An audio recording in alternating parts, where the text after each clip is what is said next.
Hey everyone, Eggman here with another video, and we've finally made it. It is the pre-release for the BT18 format, the Zenkai format. We have all of these new cards, new leaders, new mechanics, and I'm super excited to finally have them in my hands and start some proper paper testing. So in celebration of that, I am going to be releasing this prediction tier list for the format. We're going to have pretty much every leader that's coming out. This includes the Star Deck leaders and the promo Goku that comes out with this as well. We're going to go over that, as well as a couple choices from the past meta that I think will be kind of rolling up and still kind of relevant for this meta too. So again, this is going to be a prediction tier list, and also I'm not going to have every leader in the game because that's like there's so many leaders in this game. So if you guys have any questions about any particular leaders that I didn't decide to focus on, let me know. If I did not put it in my kind of list of cards to go over, then it's probably in highly playable or lower, but I could be wrong on this. And again, this is a prediction tier list, so please let me know what I got wrong in the comments below.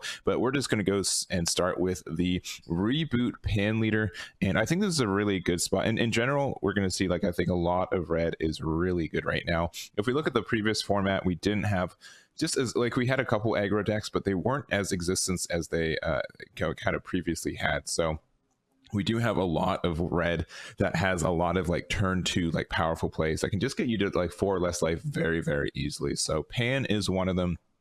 I'm going to put it at competitive, which I don't think it can't top. I definitely think it will top and do very well in this format. I just think there are slightly better red aggro decks in the format. And I know this is more like a mid-range deck too, but I think it's very, very strong though.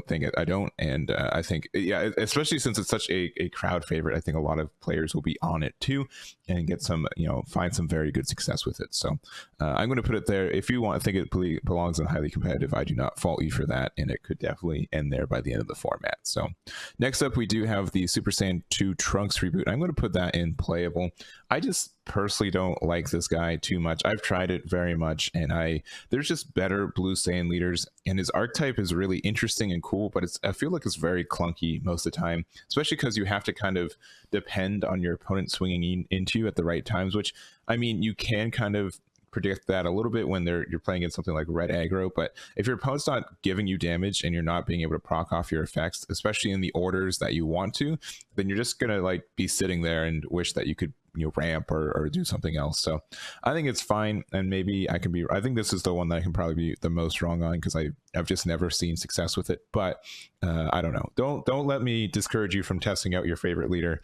I just don't like it personally, and that's how it is. So next up, we have the green Gotenks reboot, and I think this just goes way up here. I think it's better than pan, and I don't know why this leader got a reboot. It's probably like the least deserving of the 4. It was already super duper good, and then it also got like a Z leader to go on top of it. This deck is just so flexible. It gets so much hand advantage very early and can really respond. And like, if you see your pieces, which is very easy to do because everything is incredibly searchable, you're able to just get some really good attacks, momentum against your opponent, and just really adjust to anything they're trying to do. So I really like this guy. I think he's very strong. I think a lot of people are going to be playing it with a lot of success. So there it is there.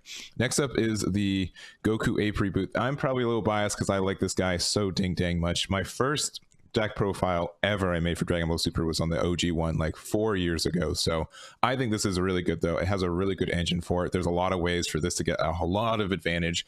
The effect on the leader side, also on the awakened side, is just nuts. And then additionally, the win condition from the Z leader is also very good for this deck too. So I think it's highly competitive.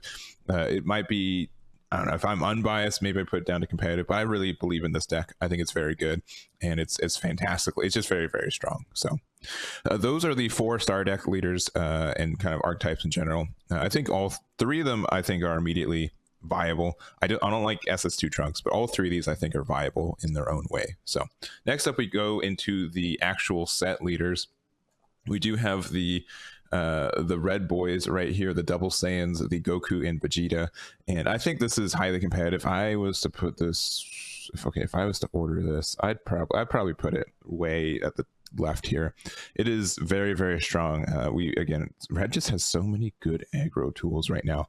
It's absurd what they decided to do. When it wasn't doing a lot, I guess. U7 was kind of like a mid-range aggro deck, but we've kind of swayed away from all these like turn 2 kill decks in a lot of ways.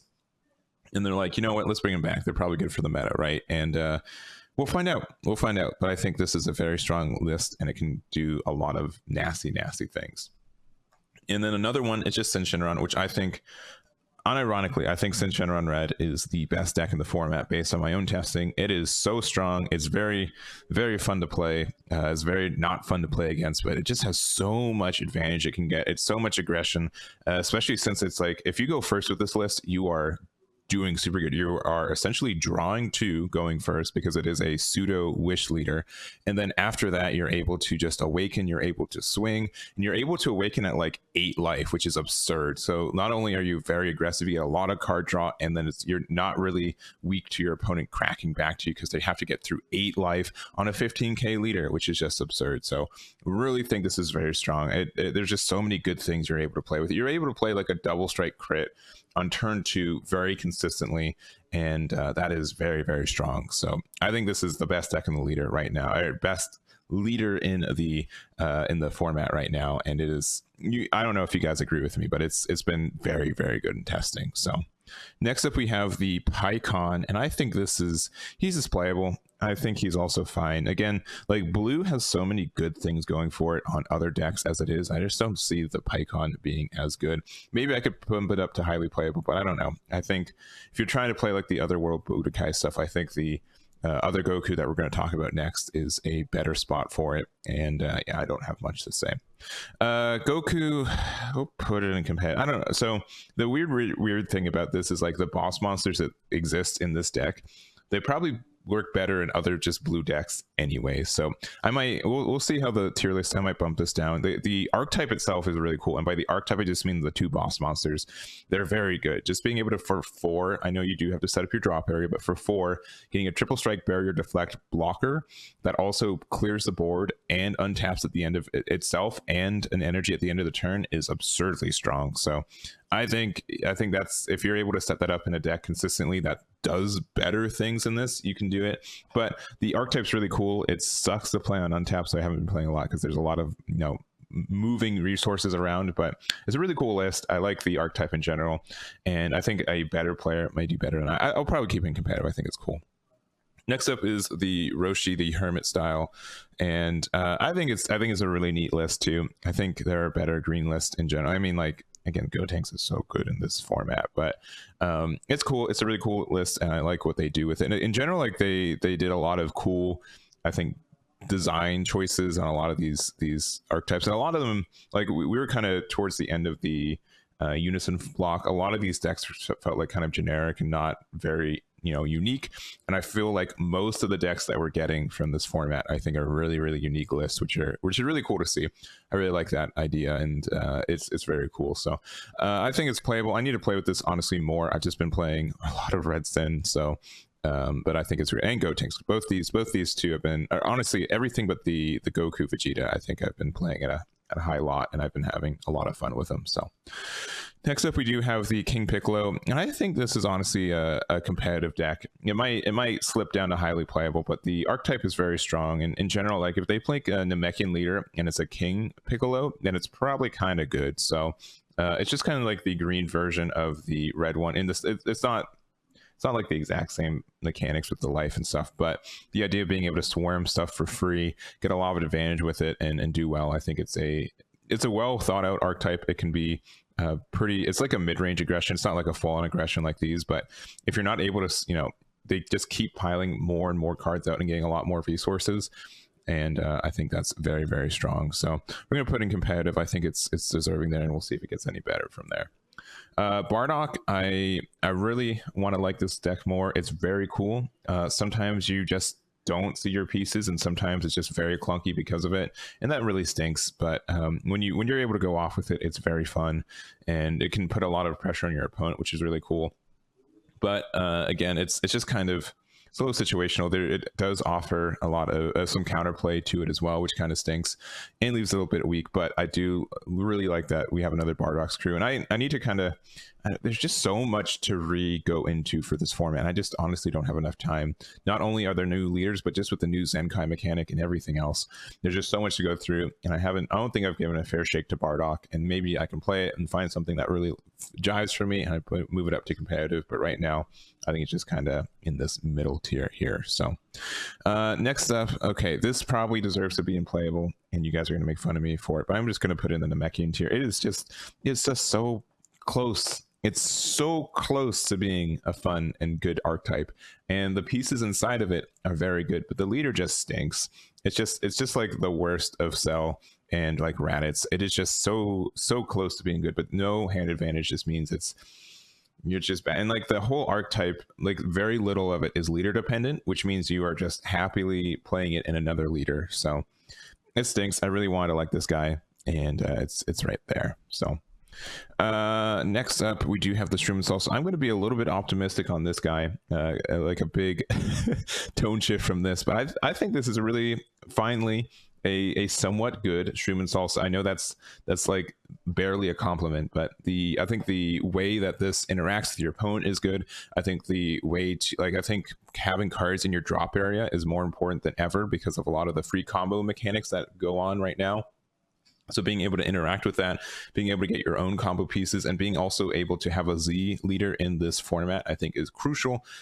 And it's just really cool. Like there's just been a lot of support that works with this leader that's been printed for like the last year or two, and it can take all of it. There's some really cool stuff with it, and I recommend trying it out. I think this is finally like the best Shroom and Salsa has been ever, which is not saying a lot because it's never been super duper good, but I definitely think it's worth a try, and I think a lot of people will give it a try themselves. So let me know with you guys. If you guys think this deck sucks, let me know, but I think it's worth exploring, and I think you guys will be a little bit surprised. So this is all of the cards from the set itself, except for, we'll just bring up this Goku here. I think he's fine. He's highly playable. He's okay. He's a blue Saiyan. He's never going to be the worst archetype or deck or leader in the game, but I think there's just some better stuff for him. So this is the end of like the BT18 with the promo leader and with the star decks. So, and we're just going to add some cards and leaders that I think were or will be kind of relevant in this format. So we're going to go over that next. So starting off with U7 Goku. Oh, I think there's just better red decks right now. I think U7 Goku was good for like 6 months, and I think that's very admirable. And then I think people are going to ditch it for just better red decks right now, which is crazy because this is such a good red deck in the format and what it brings. But I think it's fine. I mean, maybe it can be put in competitive. I don't think it'll be any more than that, but it doesn't really build the Z energy that you need. Like these decks do for free, which means you get to play some cards for free, which is strong. And this really doesn't do that as easy. I mean, it has a lot of pressure, which is good, but I don't think it's going to keep up in this format. So we're going to leave it there. Now, I think people who want to, if someone really wanted to, they could, but I think a lot of people are just going to upgrade to these other red decks there. Same kind of with the Spaceship too, especially since there's actually some more Unison hate, specifically with these two. These guys get to like pop markers off Unisons for free, which is finally a thing. I don't know if it's good or not, but like we actually have some Unison interactions and stuff. So I think it's, you know, it moonlighted in competitive last format. It did definitely get some tops and people were able to do some stuff with it, but I don't think it's I think it's just highly playable is where it lives, and we'll see if that is right or wrong. Launch, I'm going to put up in competitive. I think this is also this was able to top some events in the previous format as well, but just the fact that this builds Z energy so freely and it's so flexible in doing that, so much cycle, and I've already seen some people doing some 3-calf builds and everything else, so I think it's going to be strong out the gate. There's just so much this deck can do, and like if you're you have to be a super duper good pilot though, because it is so flexible. It means that you have to make the right choices at the right times, but it's very, very strong. So I do like, I'm going to even move it way up there. This list is going to be a chunky guy.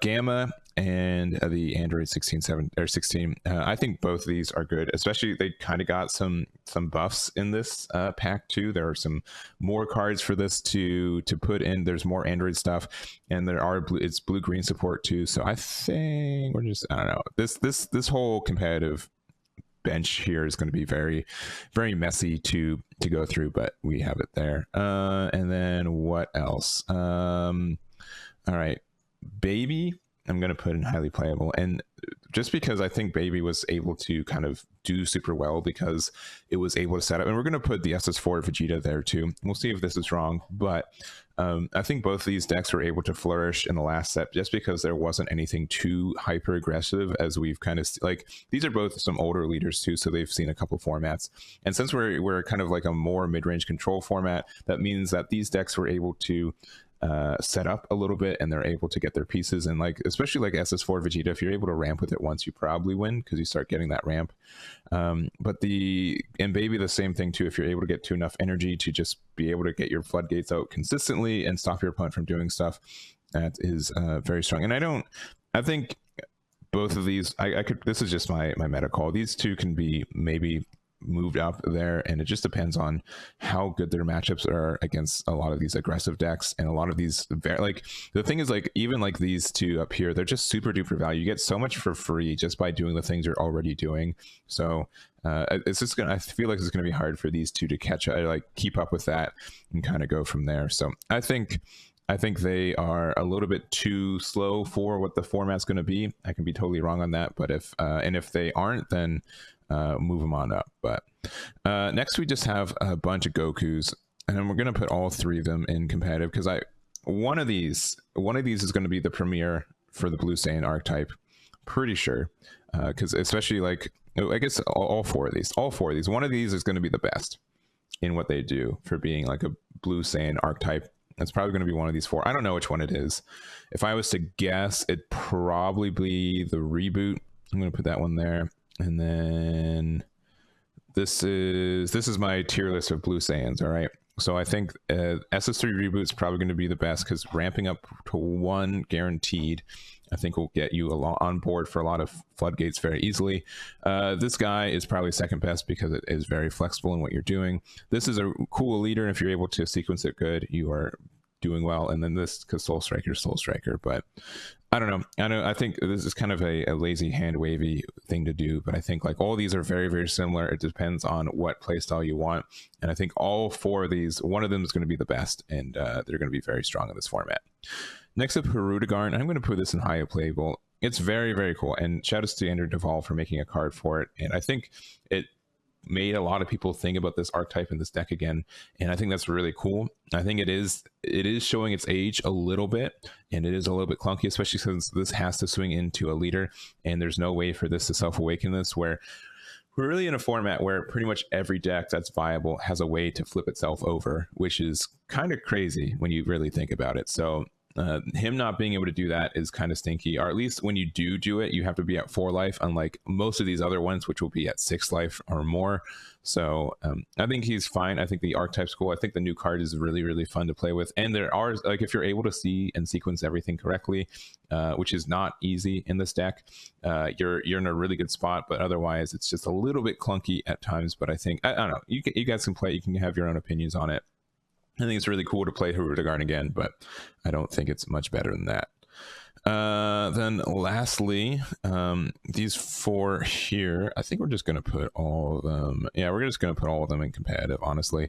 I think Charles and Vegeta, or sorry, Trunks Future and Vegeta, I think both of them are in a good spot. Honestly, both of them, I think, can take advantage of the superhero package better than Piccolo. So being able to do that, I think, is very fun. It's a really good package too, especially since you're able to just get stuff from the drop area and play it for free. And like the big thing about this list, Turtles, when I play it, is that, at least in the BT17 meta, is that it never really had like a super duper good boss monster. And so because of that, sometimes you just felt like you had a lot of advantage and you're doing well, but you just had no way to finish the game. So I think the superhero package, you can essentially run for free, and then it can just happen to be a win condition later in the game, I think is strong. In general too, with the Z deck additions, any deck that doesn't inherently have a good way to get a win condition, you will now have a win condition in your Z deck to take advantage of. So I think that's good.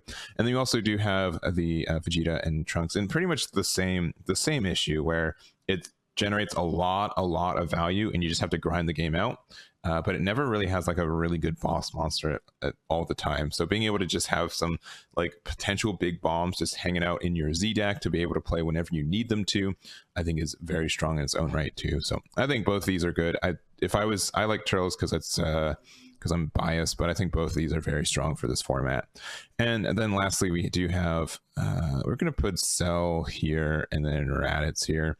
So this is just kind of an insight here, and maybe I could put Cell up to competitive, but I think Raditz has the option right now to really get a lot of advantage from a lot of the warping, because there's so many decks that are dependent on comboing from their drop area or having specific cards in their drop area right now. So being able to pressure that with warping the card and then also everything else. And also, I don't think like this deck does ever good, well against every deck that is not a essentially black leader. So since I'm not seeing a lot of good black leaders, I think Streamless also is going to be like the premier one. And maybe I mean Vegex might pop up. You can never kill Vegex or anything like that, but I think this is just a good meta call, being able to get rid of a lot of resources in your opponent's hand and getting rid of them in the warp as well, so they can't recur them with their things. I think that's somewhat good. This could just be wrong. It might be too slow to survive against the onslaught of just strong things going on right now, but if it is strong enough to sort of sustain and do well, I think it could be in a good spot. So it's kind of the same thing. It does generate some value and it makes it so that, but like this is kind of like, it gets value by like making your opponent have to combo out. And there's so many decks, and especially when I play right now, I would love to combo, but there's just never a swing that I really can consistent. Like there's never a time when I really want to combo out, if that makes sense.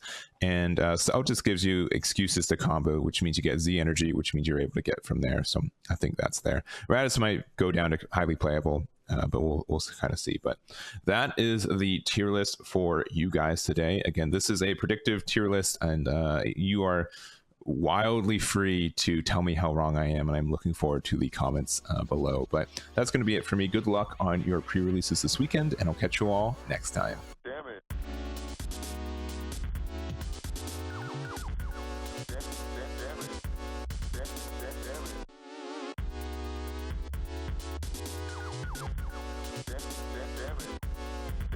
Damn it.